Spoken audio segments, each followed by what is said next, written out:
Azt hitted, soha többé nem leszel egészséges, hogy már túl késő, hogy nincs remény, és a sötét gondolatok, mint a szélben sodródó felhők, átvonultak rajtad. Engedd el őket, hadd menjenek tovább. Tekintsd a könnyeket a növekvő új dolgok táplálékának.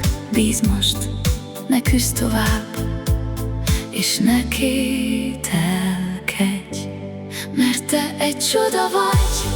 2 sejtből lettél egy 40 billió sejtből álló lény.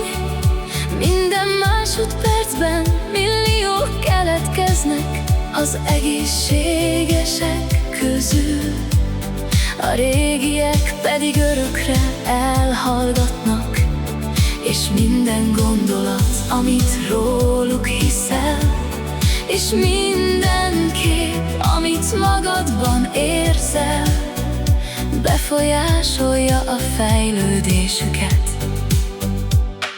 Semmi sem veszett el, semmi sem volt hiába való.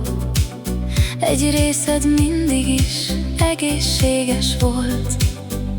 Lélegezz és érezd, milyen élettel teli a lelked nevet, amikor hozzászólsz.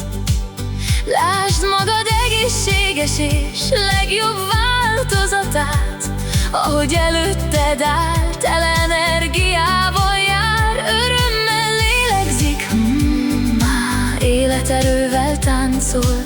Érezd, ahogy a mennyország ragyog a szívedben. Hagyj, hogy a hála rezegjen benned, és jólét hormonokat termeljen, hogy a sejtek regenerálódhassanak. Mozogj úgy, mintha egészséges lennél, mert a sejtek nem tesznek különbséget. Számukra a valóság és a képzelet egy és ugyanaz. A föld minden táján gyógyulnak az emberek, olyan módon, amit senki sem tud megmagyarázni. A hála megváltoztatja a test kémiai összetételét. Mielőtt elalszol, válaszd azt a nyelvet, amit a sejtek megértenek. Engedd, hogy belemerüljenek ebbe az érzésbe, hogy elringassák őket az álomba, és regenerálódjanak újra és újra. Mert te egy csoda vagy, hagyd, hogy megtörténjen. A 40 billió sejted a gyógyulás frekvenciáján rezeg.